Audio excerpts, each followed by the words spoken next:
رازهای جذابیت خانم‌های سن بالا برای آقایون چیه؟ چی شده که امروز آقایون جوان انقدر گرایش پیدا کردن برای ارتباط با خانم‌های سن بالا یا حتی ازدواج با اونها؟ خب چند تا دلیل میتونه داشته باشه. دلیل اول، این آقایون مریضن.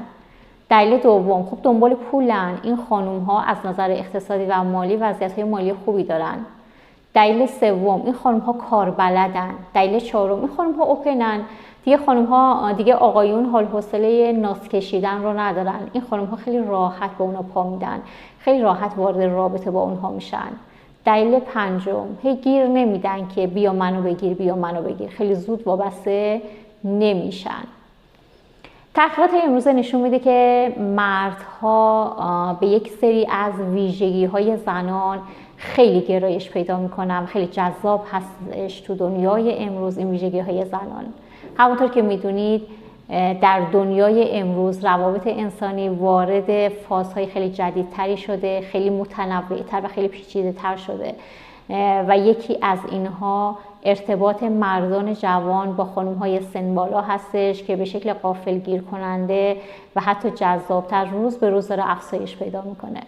حالا اگر بخوایم این 5 تا دلیلی که گفتم اصولا شاید عموم دارم بهشون جواب میدم، ولی دلیل علمیش چی هستش که امروزه حتی تو کل جهان بین افراد معروف و سلبریتی ها و حتی عموم جامعه این امر داره به شکل عادی جلوه میکنه و خیلی روز به روز داره بیشتر میشه؟ علتش چی هستش؟ قراره که 5 تا علت علمیش رو تو این زمینه بهتون توضیح بدم و حتی یکی از دلایلش میتونه ربط به شخصیت درونی اون آقا داشته باشه که خیلی مهم هستش که بدونید. پس آخر ویدیو من رو همراهی بکنید. راز اول،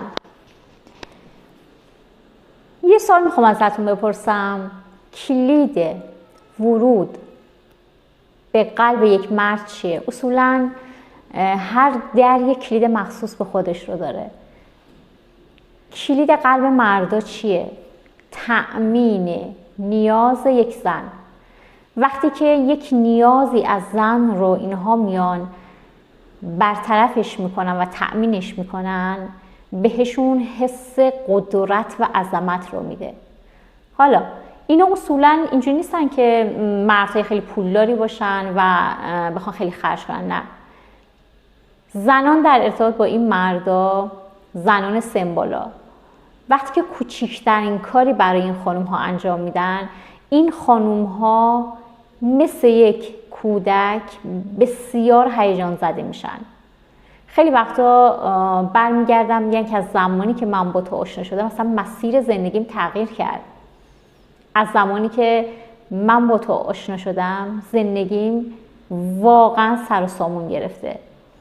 یعنی میان وقتی که کوچکترین کار براشون انجام میشه به شدت از این آقایون تشکر میکنن، قدردانی میکنن، خیلی بولدش میکنن و خیلی هیجان میدن به اون آقا و این باعث میشه که اون آقا قدرت و عظمت رو از این خانوم ها بگیرن و این خیلی میتونه تو ارتباط با این خانوم ها براشون مهم باشه. ولی حالا وقتی که میرن به یه خانومی، حالا تو سنین بالا، وقتی یک سری کارها رو انجام میدن، برمیگردن میگن که چی، خب وظیفت دیگه، مگه چیکار کردی؟ یا خیلی وارد فاز مقایسه میشن. این همه کار براشون انجام داده در حد توانش اون آقا، برمیگرده میگه که فلان دوستم ببین پارتنرش مثلا ببین چه کارهایی براش انجام داده و دائم توقع و انتظارات خیلی زیادی رو دارن. خیلی وقتا میبینیم که دختر خانم ها رو وقتی که ازشون سوال پرسیده میشه که شما با این آقا با این حقوق وارد رابطه میشی، برمیگرده میگه نه، برای چی وارد رابطه باش بشم؟ یا خیلیشون به طنز میگن که آره چرا وارد رابطه میشم ولی خب فاکتورهای زیادی هست برای در مزه، هیچی دیگه، با هم دیگه میریم دزدی.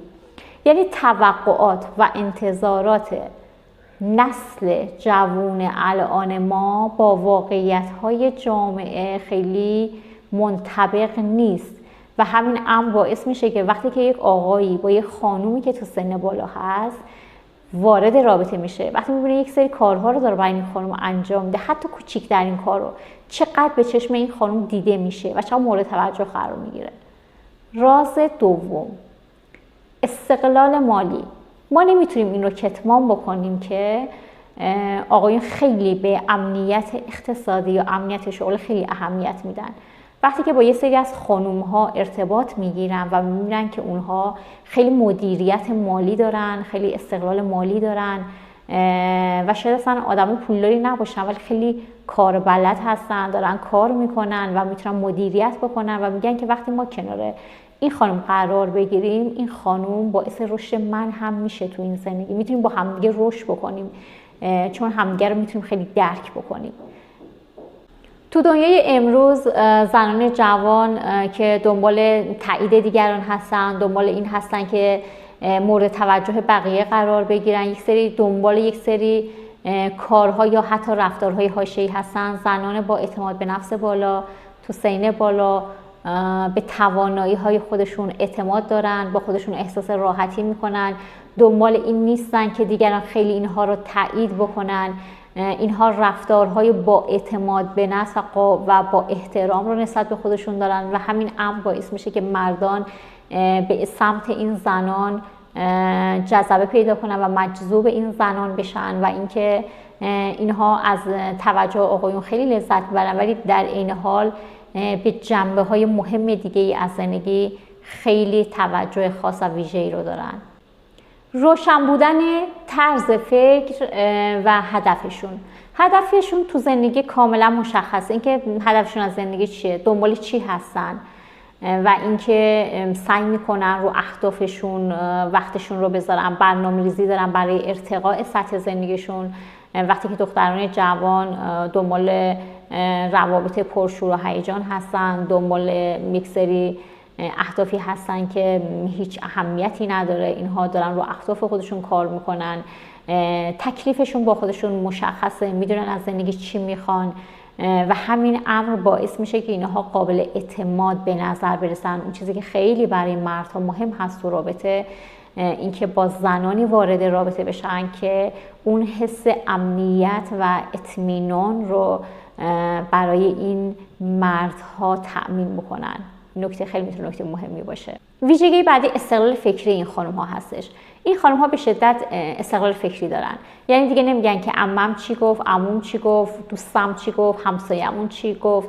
کاملا استقلال فکری دارن، کاملا میدونن چی میخوان و دیگران نمیتونن اینها رو تحت تاثیر قرار بدن و سریع رنگ عوض کنن. دمدمی مزاج نیستن این گونه افراد.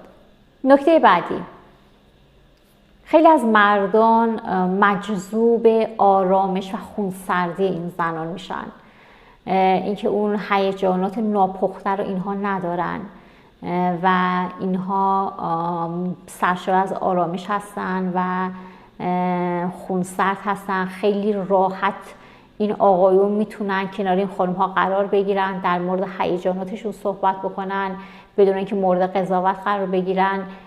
گوش شنوا دارن این خانم ها، میشینن باهاشون ارتباط برقرار میکنن، حرفاشون رو میشنون، قضاوتشون نمیکنن.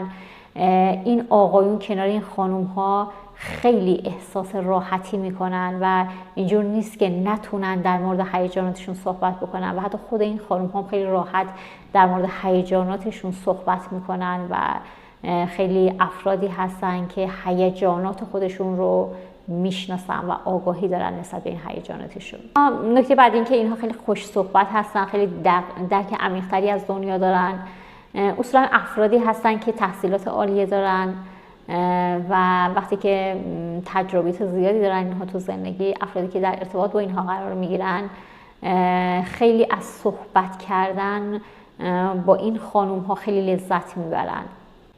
راز پنجم که خیلی مهم هستش این هستش که این افراد خیلی از نظر جنسی فعال هستن، خیلی از نظر جنسی آگاهیشون بالا هست، بدن خودشون رو میشناسن، بدن شریک جنسیشون رو میشناسن. وقتی که تو رابطه با اون آقایون هستن میدونن که چجوری و با چه روش‌هایی پیش برن که اونها از این رابطه جنسی لذت خیلی بیشتری رو ببرن و اینکه مثل دختران جوان اینجوری نیستن که از رابطه جنسی به عنوان یک سلاحی استفاده بکنن که به اهدافشون برسن. اینها میدونن که چطوری باید نیازهای یک آقا رو تو رابطه جنسی برآورده بکنن و همین امر باعث میشه که خیلی این آقایون جذب این خانم ها میشن. یه نکته خیلی مهم هم برمیگرده به ویژگی شخصیتی و درونی خود اون آقا. یه سری آقایون هستن، نمیدونم شاید وقتی که باشون صحبت میکنید میبینید که 20 سالشه ولی وقتی باش صحبت میکنید انگار مثل یک فرد 30 ساله داره باتون صحبت میکنه، انگار شما دارید با یک فرد 30 ساله دارید صحبت میکنید. پختگی عاطفی، پختگی روانی، پختگی عقلانی زیادی اینها دارین، خیلی زودتر به بلوغ رسیدن و همین امر باعث میشه که خیلی گرایش پیدا میکنن به زنانی که سن بالا هستن. یا احتمال این وجود داره که یک سری از آقایون تو دوران کودکشون خیلی اینها رسوار اومدن، خیلی بهشون اهمیت میدادن. برای من دوست دارن وقتی که وارد رابطه با خانم‌های سن بالا میشن میبینن که اونها هم این مراقبت و این حمایت رو از این آقایون دارن. یا اینکه افرادی که خیلی توجه کمتری رو از والدینشون تو دوران کودکی دیدن وقتی که وارد رابطه با خانم‌های با سن بالا میشن میبینن که از طرف اونها همون توجه تأمین میشه، اون مراقبتی که نیاز داشتن تو دوران کودکی نبوده براشون از سمت این خانم ها داره تأمین میشه و همین امر باعث میشه که خیلی گرایش پیدا میکنن به سمت خانم هایی با سن خیلی بالاتر از خودشون.